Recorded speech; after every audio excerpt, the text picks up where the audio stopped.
Now, some important terms. Chromosome. What is chromosome?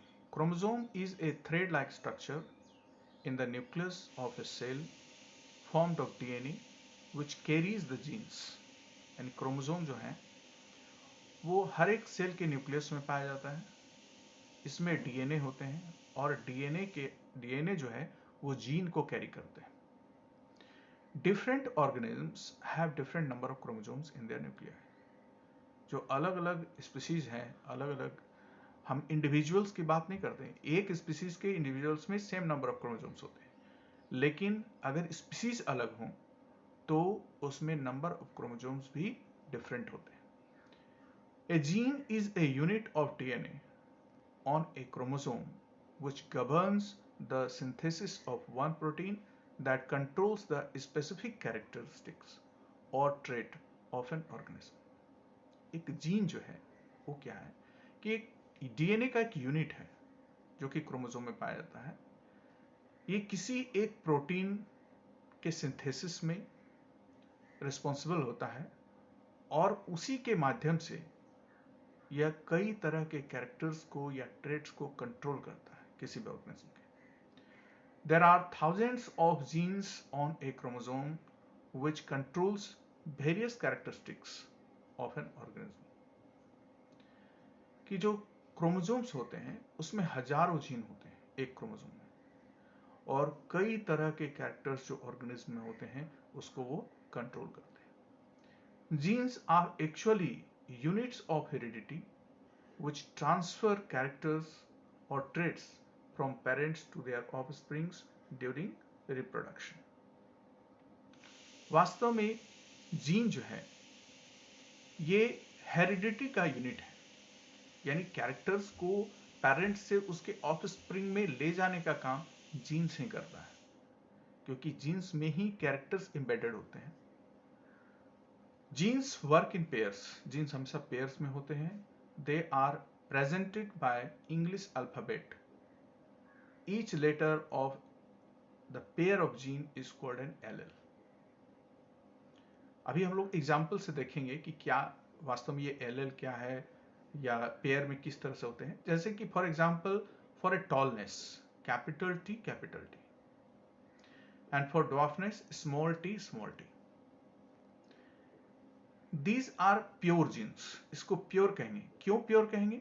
क्योंकि दोनों जो लेटर हैं वो सेम है, चाहे दोनों कैपिटल है चाहे दोनों स्मॉल है। So if both the letters are same, either both capital और both small, that means they are called pure genes. इसको हम लोग होमोजाइगस भी कहते हैं, pure gene. For tall it is also capital T and small T. Tallness के लिए capital T और स्मॉल टी भी हो सकता है। And is called hybrid gene. इसको हाइब्रिड जीन कहते हैं।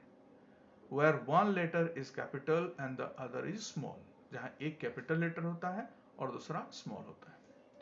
If both the alleles are same, such as capital T और small T, it is called homozygous. अभी जस्ट हमने कहा कि अगर दोनों जीन्स सेम होते हैं तो उसको होमोजाइगस कहते हैं।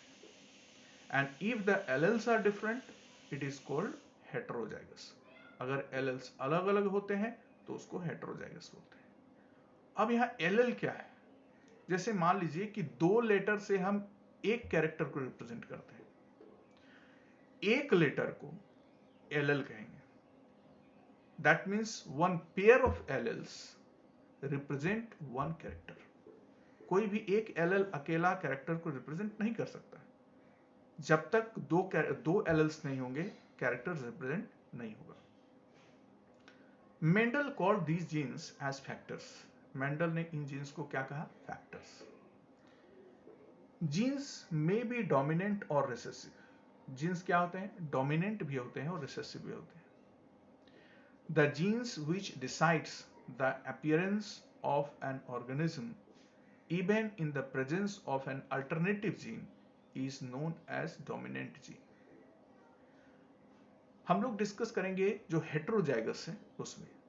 हेटेरोजाइगस में एक कैपिटल लेटर एक स्मॉल लेटर होता है। तो जैसे एक कैपिटल एक स्मॉल, एक कैपिटल टी एक स्मॉल टी बोलेंगे, तो आखिर ऑर्गेनिज्म कैसा होगा? ऑर्गेनिज्म तो टॉल होगा। अब यहां पर हम देखते हैं कि यहां कैपिटल टी जो है वो टॉलनेस के लिए है, स्मॉल टी ड्वार्फनेस के लिए है, लेकिन कैरेक्टर क्या सो आउट हुआ? कैरेक्टर सो आउट हुआ टॉलनेस।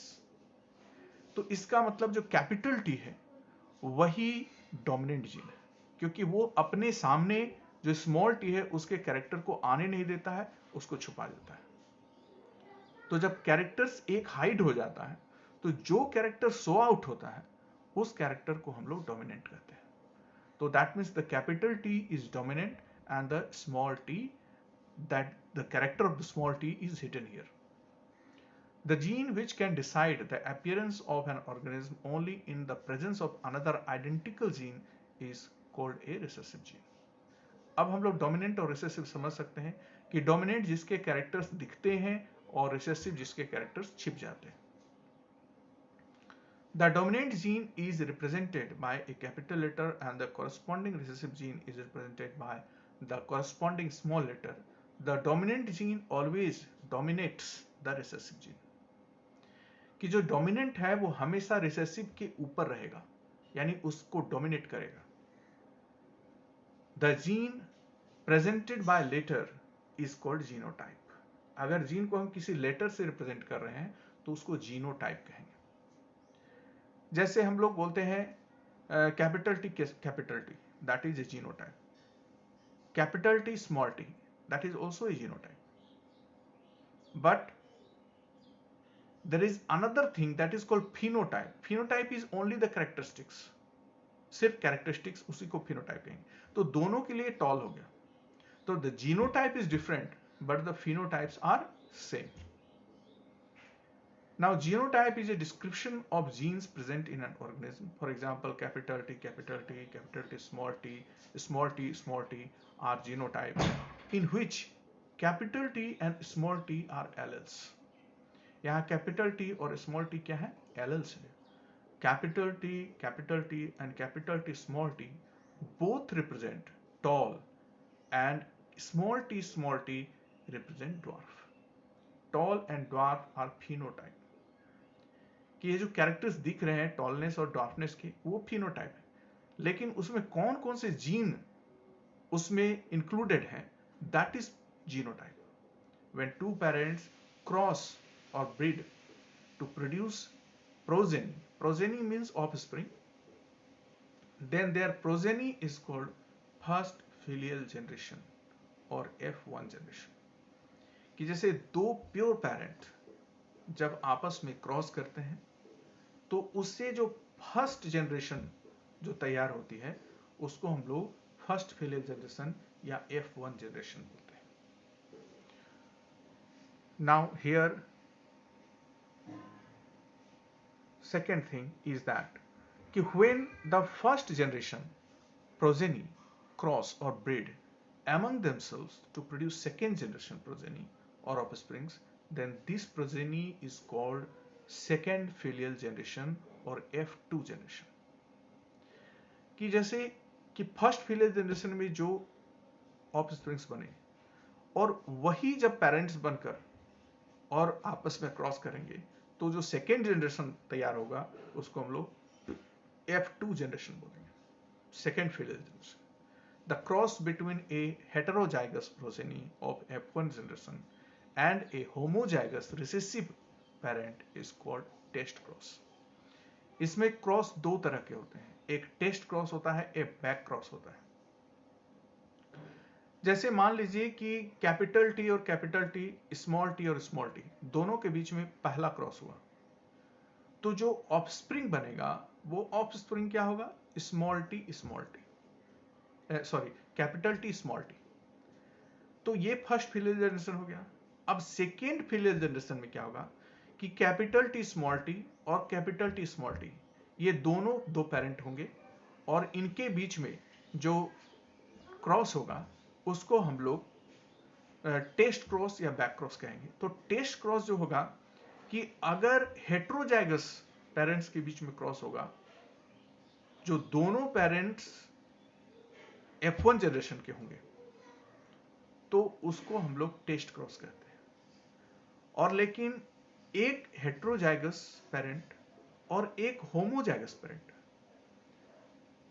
जो दोनों जिस फर्स्ट फिलिप जनरेशन के पहले जो स्टार्टिंग में जो पेरेंट्स थे, अगर उसके साथ जो F1 जनरेशन के जो ऑफस्प्रिंग है उनका अगर क्रॉस हो जाता है तो उसे बैक क्रॉस कहते हैं।